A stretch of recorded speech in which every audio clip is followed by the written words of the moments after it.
Alright, so this is the Colossus Fractal. This fractal's, it's not too bad, I don't think. I think like the Dredge one is worse and the Harpy one takes longer. As you can see right here, if you stand on this rock, you don't actually have to stand on the rock, but if you basically 1200 range him, you can range him down without him aggroing you. The thing that starts his aggro is a video cutscene, which doesn't activate until you're a little bit less than 1200 range. So you basically just melee or range him down until he's at like 10% health, then activate the video. You want to activate the video, or else it'll bug out, basically, and you won't be able to complete this. At this point, the devs know about this, and they're planning on fixing it, so when you do eventually have to fight him the normal way, he's going to have the same moveset as you'll see at the end of this path. He basically hits you with his hammer for half the time, a couple charge-up attacks, which are pretty easy to dodge, and then one faster hitting attack, which still does significant damage. So at higher levels, it's probably safer just to fully stay range on him. Then the other half of the time, he's basically going to channel red circles around the area, which are going to cause conditions and also cause agony. It's his agony attack. So you just want to make sure that you get out of the circles, basically. So shortly, I'm going to drop down and start the video.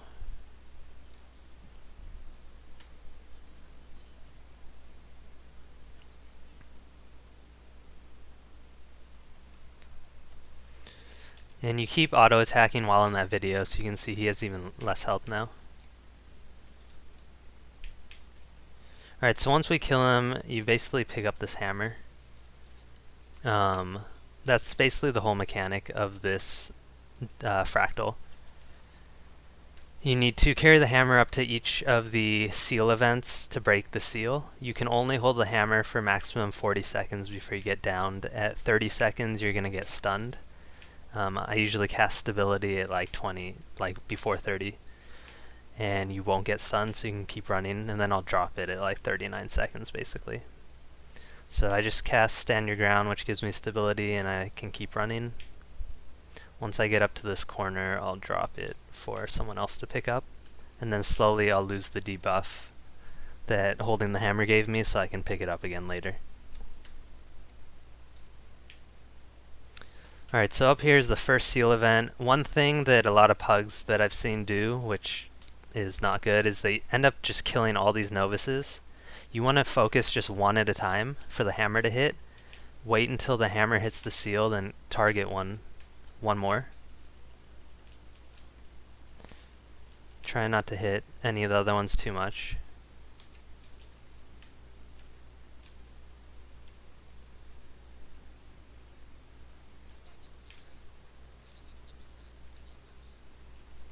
So for some reason, that guy didn't get credit.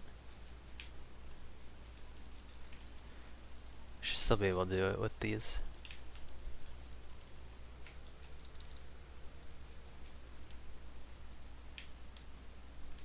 So as you can see, we're not killing them until the hammer basically hits it. And then you can just go to the seals. So it's possible to do that whole event basically with the starting group. You don't need to spawn more of them. You don't need to kill a bunch of them. So that went quickly. That one's very easy. So up here I'm going to drop the hammer again. This next part of the fractal, you need to watch out for these things that blow air. They're going to knock you off. You can cast stability and just run through them like I just did. You can also dodge roll through them, which I'll do up here.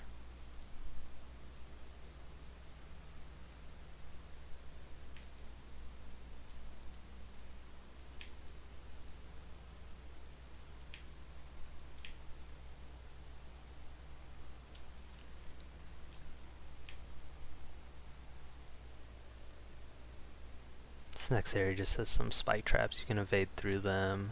You can jump.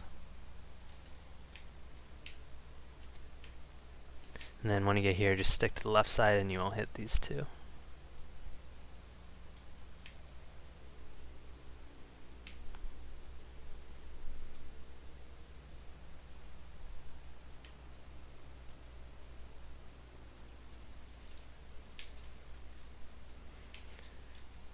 Alright, so when we get up here, there's another seal event with lava on the ground.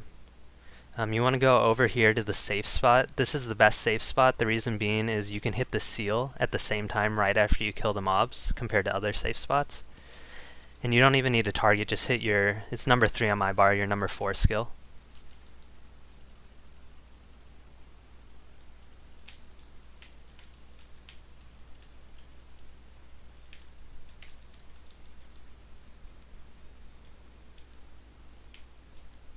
I'm going to drop it there. So you can see we can just stand here and hit it and it goes by very quickly.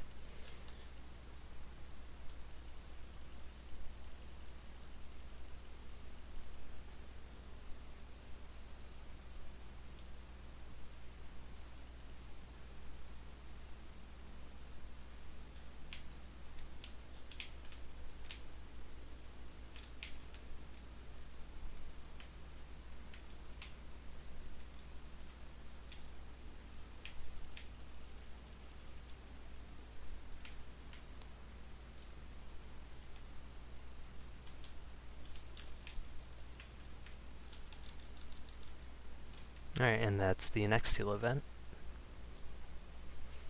So we're going to have one more seal event before the final boss. The next one's pretty easy as well if you are organized. I see a lot of pugs have trouble with it as well.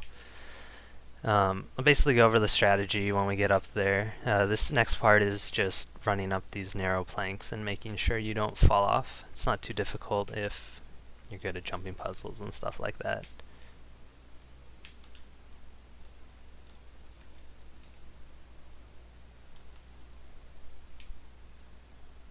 Alright, so for this part, there is going to be two shoulders that you have to free, or it looks like his hands, wrists. The mechanic here is that you can, when you hit one side, it's going to become unattackable until you hit the other side. The channers that spawn can also heal the seal, so you have to be relatively quick. The thing that a lot of pugs don't do is these 2 initial channers right here. You can kill one at a time on each side to get 2 hits on each seal before the big group spawns. You also want to drag the big groups into the hallway, get them low, so the person with the hammer can just run by, basically. So you see, we'll just hit one, he'll hit it, and then it'll get that purple shield, which will become unattackable. So then we're going to go to the other side here.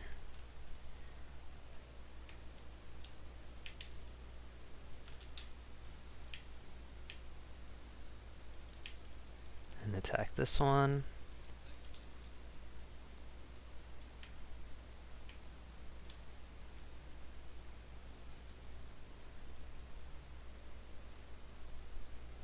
The other thing that a lot of people do that I've noticed is that they'll go in front of the seal to hit it. You can just hit it from right here. You also won't get knocked back by the purple shield if you're in front of it. So you don't need to go all the way to the front. So you can see they're getting it low.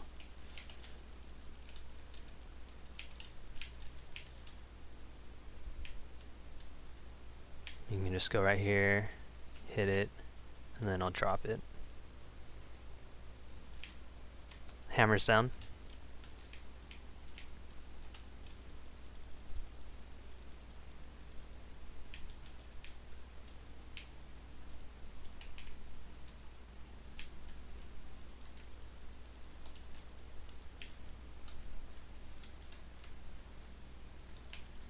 And just try and clear these by pulling them into the hallway. It'll also prevent them from healing.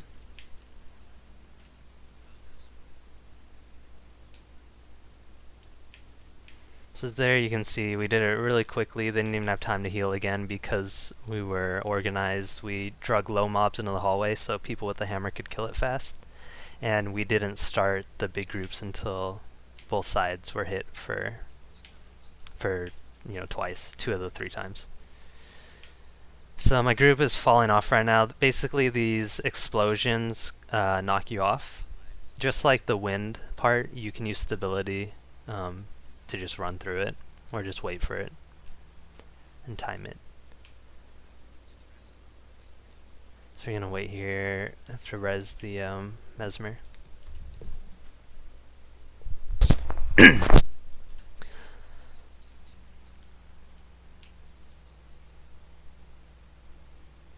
So in this room is the final boss. So there's another, I guess, bug right now where you can actually destroy this shield after you get the boss down 75% when it becomes attackable. You don't need the hammer. You can use AoE moves. There's some channel moves, basically non-targetable moves. So for Guardian, for instance, I can use Focus 5, and if you put it in the right location, you can use Smite as well. When I'm a warrior, you can use the Longbow 3 skill, and also with melee, if you're in the right position and you time it right, you can hit it in the air. But like Ellie's are really good. I think Thief, Heartseeker can hit it. So there's a bunch of different moves that can hit it, and basically you just have to get this boss down 75% instead of all the way. So again, same attacks as the bottom. I have 15 resist, so the agony doesn't hurt me that much, but if you don't, then obviously it's going to hurt.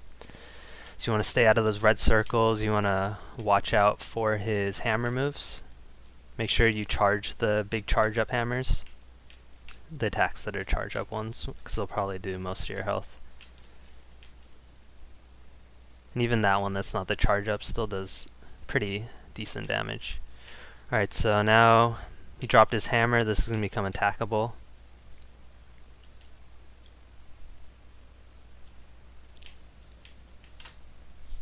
You saw we could just basically damage it.